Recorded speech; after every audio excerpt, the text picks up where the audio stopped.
On some days, history does not arrive loudly. It settles in quietly, marked by absence rather than announcement. Today is one of those days. Across art, sport, public service, and sound, for American lives reached their final stillness, each leaving behind work that once moved millions without ever asking for applause. A cartoonist who translated office life into satire and truth. An athlete whose discipline turned motion into mastery. A public servant who led not through ambition, but continuity. And a composer whose music became part of childhood memory without ever seeking recognition. Their paths never crossed, yet together they shaped how a nation worked, played, governed, and remembered. This hour is not about loss alone, but about the quiet weight of lives that continue to echo. The news arrived quietly, confirmed in the early hours, carrying with it an unexpected stillness. On January 13, 2026, Scott Raymond Adams passed away, closing the chapter on a life that spent decades observing the modern workplace with unusual clarity. There were no grand stages in this beginning, only the quiet realization that a familiar voice, once present in newspapers and office conversations, had gone silent. Scott Adams was born on June 8, 1957, at a time when work was often seen as stability rather than satire. His early life followed a practical path. He studied economics and later earned an MBA, preparing for a future that looked orderly and predictable. Like millions of others, he entered the corporate world believing effort and structure would lead to progress. Instead, he found something else: patterns of confusion, management contradictions, and the small frustrations that shaped everyday office life. Those years behind a desk became his real education. Adams worked in various corporate roles, watching how decisions were made and how workers adapted. Meetings stretched without purpose. Memos replaced meaning. Titles mattered more than outcomes. Rather than growing bitter, he began to observe. Quietly, he took notes. Later, he would say that the office was a perfect setting for comedy, because it was already absurd. In 1989, that observation took shape as a simple comic strip called Dilbert. At first, it gained little attention. The characters were plain. The humor was dry. But the truth inside it was unmistakable. Dilbert was not a hero. He was an engineer trying to survive systems that made little sense. His boss was not evil, only confused. The jokes did not exaggerate. They reflected. By the mid-1990s, Dilbert had become a national presence. It appeared in thousands of newspapers across the United States and beyond. Office workers taped strips to cubicle walls and shared them in break rooms. For many, it felt like someone was finally saying out loud what had long been felt in silence. One longtime reader later wrote online, "Dilbert didn't make fun of my job. It explained it." As the strip grew, so did its influence. Adams published books that expanded the comic's ideas, blending humor with commentary on business culture.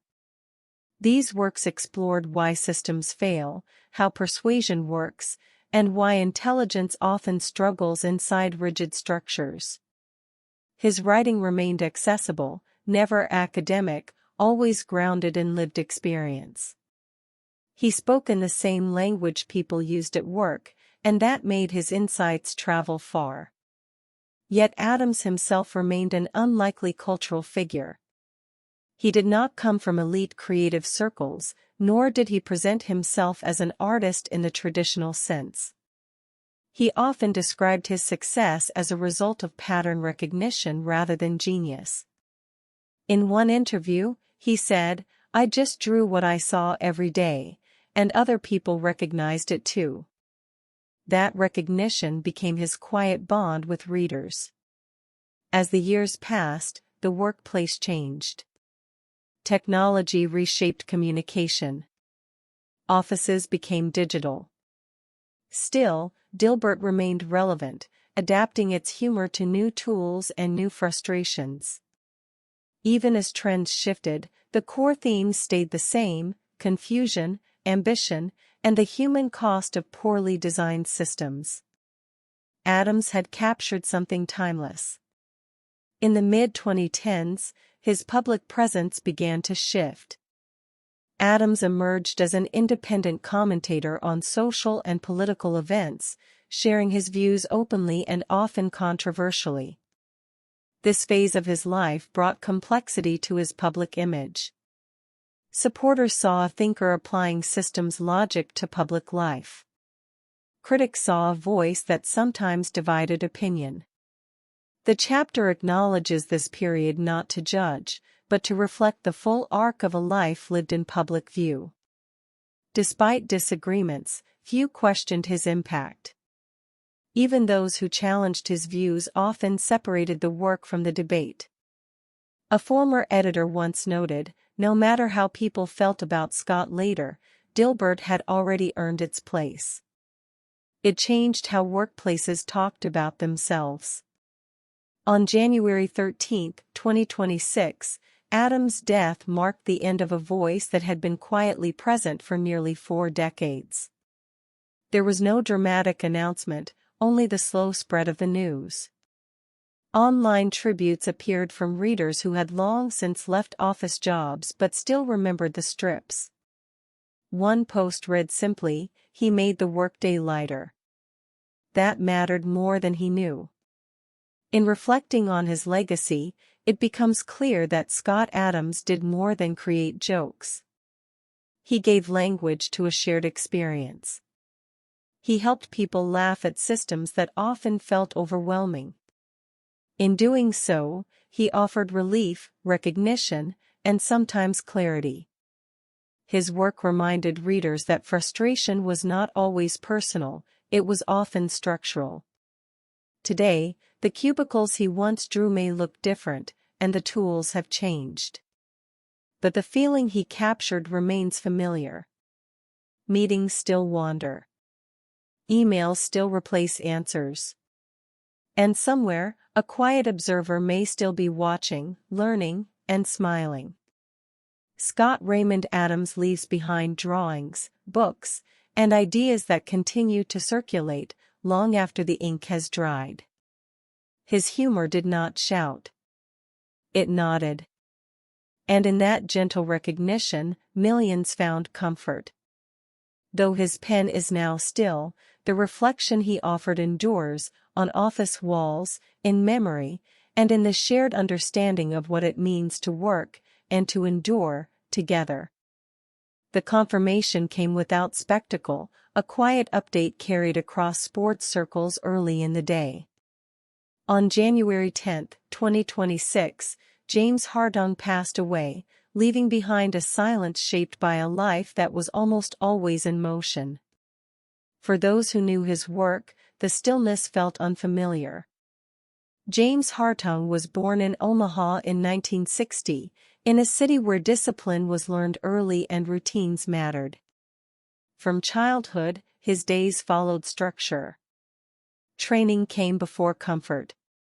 Repetition came before reward. Gymnastics was not treated as performance, but as control, each movement measured, each landing exact. Those close to him often recalled how calm he seemed even as a young athlete, already focused on balance rather than attention.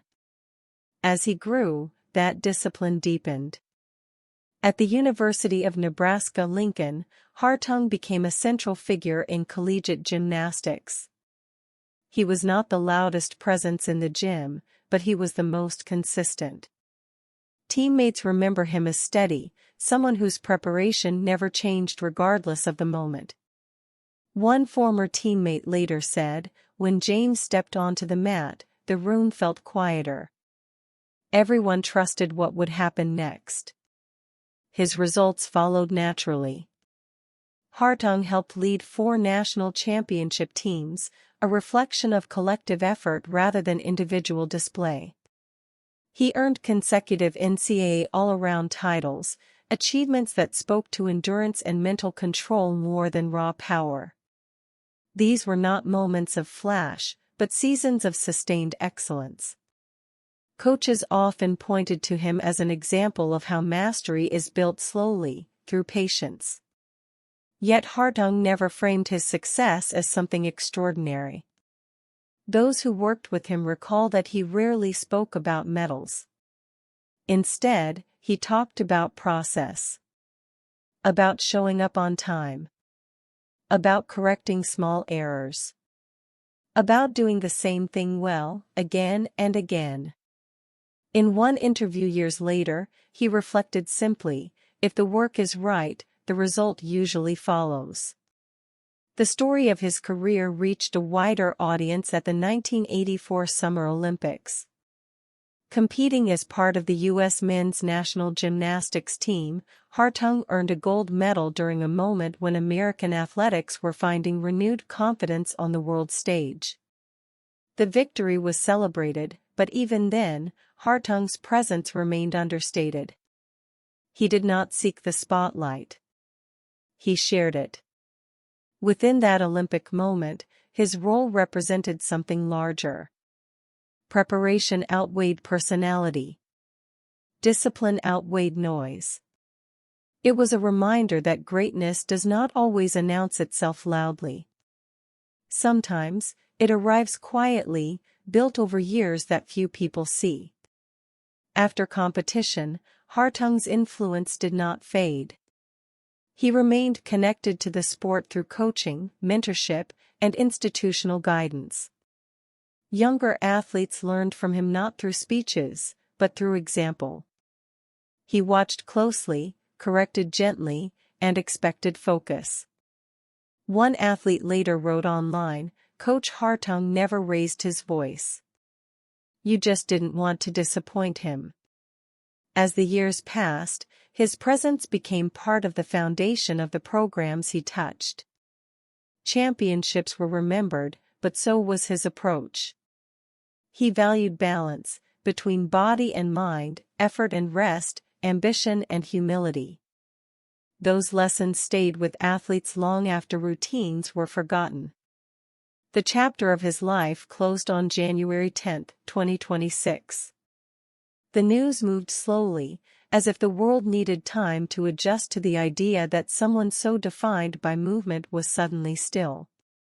There was no dramatic announcement, only quiet acknowledgments from sports organizations, former teammates, and students. A short message from a former coach read, "James taught us that control is strength." His lessons remain. In reflecting on his legacy, it becomes clear that James Hartung did more than win medals. He shaped standards. He showed what consistency looks like when no one is watching. His influence lives on in the way athletes train, prepare, and respect the craft of their sport. Gymnastics is a discipline where moments are brief, but preparation is endless. Hartung understood that better than most. His life reminded others that excellence does not require spectacle. It requires care, patience, and quiet resolve. Today, the gym floors he once crossed remain, and the routines continue. Somewhere, a young athlete repeats a movement until it feels right, not knowing the name of the man who once set that example. And in that unseen continuation, James Hartung's legacy endures, steady, controlled, and deeply felt, long after the final landing. The news was confirmed quietly, without urgency or spectacle. On January 11, 2026, Richard James Cody passed away, closing a chapter of American public life defined not by sudden moments, but by steady presence. For many in New Jersey, it felt like losing a familiar structure, something that had always been there, working in the background. Richard Cody was born in 1946, At a time when public service was often seen as a long commitment rather than a brief ambition. His political journey began in 1974, when he entered the New Jersey legislature. From the start, his approach was practical. He listened more than he spoke. He stayed local. And he focused on continuity rather than attention. Over the decades, Cody became a constant within the state's political system. While national politics shifted rapidly, his career moved steadily forward. He served for years in the legislature and eventually became Senate President, a role he held with calm authority. Colleagues often described him as reliable, someone who knew the system not from theory, but from experience. One longtime staff member later said, "Richard didn't chase power. He carried responsibility." In 2004, during a period of institutional uncertainty, Cody unexpectedly assumed the role of governor of New Jersey. The transition was not marked by celebration or dramatic speeches. Instead, it was framed as duty. His governorship did not feel like a personal milestone, but an extension of the work he had always done. He governed with the same tone he had used for years, measured, accessible, and grounded. Rather than pushing sweeping rhetoric, Cody focused on stability. His leadership style stood apart from national political theater. He believed governance was about showing up consistently, understanding local needs, and maintaining trust. A fellow legislator once remarked, "When things felt uncertain, Richard made them feel manageable." That was his strength. After his time as governor, Cody did not step away from public life. He returned to the legislature, continuing to serve without interruption. For more than 5 decades, his presence shaped policy, mentorship, and institutional memory. Younger lawmakers learned from him not through speeches, but through observation. He remembered details others forgot. He understood how decisions made years earlier still mattered. One of the most significant aspects of Cody's public life was his openness about mental health. At a time when many leaders avoided the subject, he spoke about it calmly and without performance. He did not frame it as a political message, but as a human reality. His honesty helped shift conversations across the state. A mental health advocate later shared, "He didn't turn it into a headline. He made it normal." That changed everything. This quiet courage became part of his legacy. By speaking plainly, Cody made space for others to do the same. His approach reflected who he was, direct, steady, and unafraid to address difficult truths without dramatizing them. When news of his passing spread on January 11, 2026, reactions came slowly. Tributes focused less on titles and more on time. People spoke about years of service, remembered phone calls returned, and meetings attended without complaint. One message shared online read, "He knew how things worked, and he cared enough to keep them working."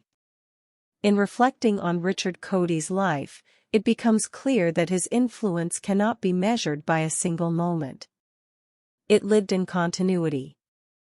In the way institutions remained steady. In the way conversations shifted quietly. In the way leadership was modeled without noise. Public service often celebrates change, but Cody's life reminds us of the value of endurance. He showed that stability is not passive. It is active, demanding, and deeply human. His absence will not be felt all at once, but gradually, when memory is needed, and his voice is no longer there to provide it. Richard James Cody leaves behind a legacy built on presence rather than performance. His years of service continue to shape the state he loved. And in the calm spaces of governance, where steady hands matter most, his impact remains, lasting, instructive, and quietly honored. The news was shared softly, almost as if it didn't want to interrupt the memories it carried. On January 8, 2026, Guy Vernon Moon passed away, marking the quiet departure of a man whose work had long lived in the background of countless childhoods.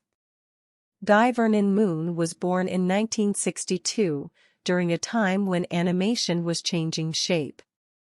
Music was no longer just filler between scenes. It was becoming a guide for emotion, timing, and memory. Moon entered this world not seeking recognition, but purpose. He understood early that sound could shape feeling before words ever could. His career unfolded inside studios rather than spotlights. Moon became part of a creative generation that helped define animated television for millions of children. Through shows like The Fairly OddParents, Danny Phantom, and Johnny Test, his music shaped how stories moved forward. It told viewers when to laugh, when to pause, and when to feel something deeper. What made his work special was its balance. Moon's compositions were playful without being chaotic, structured without being rigid. The melodies felt familiar, even on first listen. Many viewers grew up humming tunes without ever knowing who wrote them. One fan later posted, "I didn't know his name, but I knew his music my whole life." Moon rarely stepped into public view, and that suited him. His success was measured not by applause, but by repetition. Episode after episode, his music did its job quietly. It blended into scenes so naturally that it became invisible. And yet, when removed, something always felt missing. Colleagues often described him as thoughtful and precise. He listened closely before composing, allowing characters and pacing to guide his choices. A fellow composer once shared, "Guy didn't overpower a scene. He lifted it just enough." That restraint became his signature. As animation evolved, so did his work. Technology changed, production speeds increased, and audiences grew more global. Still, Moon's approach stayed grounded. He believed that music should support emotion, not demand attention. That philosophy helped his work age gracefully, continuing to resonate long after episodes first aired. For many adults today, his music has become a bridge back to childhood. A familiar tune can trigger a memory of sitting close to a television, of laughter after school, of comfort in animated worlds that felt safe. Moon's compositions did not shout nostalgia. They carried it gently. When word of his passing spread on January 8, 2026, tributes appeared quietly across social media. Former colleagues, animators, and viewers shared memories tied not to events, but to feelings. One message read, "His music raised us, even when we didn't know it." Another simply said, "Thank you for the soundtrack of my childhood." In reflecting on Guy Vernon Moon's legacy, it becomes clear that his influence lives in emotion rather than credit. He helped shape how stories were felt, not just seen. His work reminds us that some artists leave behind monuments, while others leave behind memories. Moon belonged to the second group. His music did not demand recognition, but it earned permanence. It stayed with people as they grew older, resurfacing unexpectedly, carrying warmth from another time. Today, the animated worlds he helped build continue to play on screens around the world. Children still laugh at the same moments. The music still guides the emotion, steady and familiar. Somewhere between those notes, Guy Vernon Moon remains present. He did not just score television shows. He scored time itself, placing emotion inside moments that would be remembered long after childhood faded.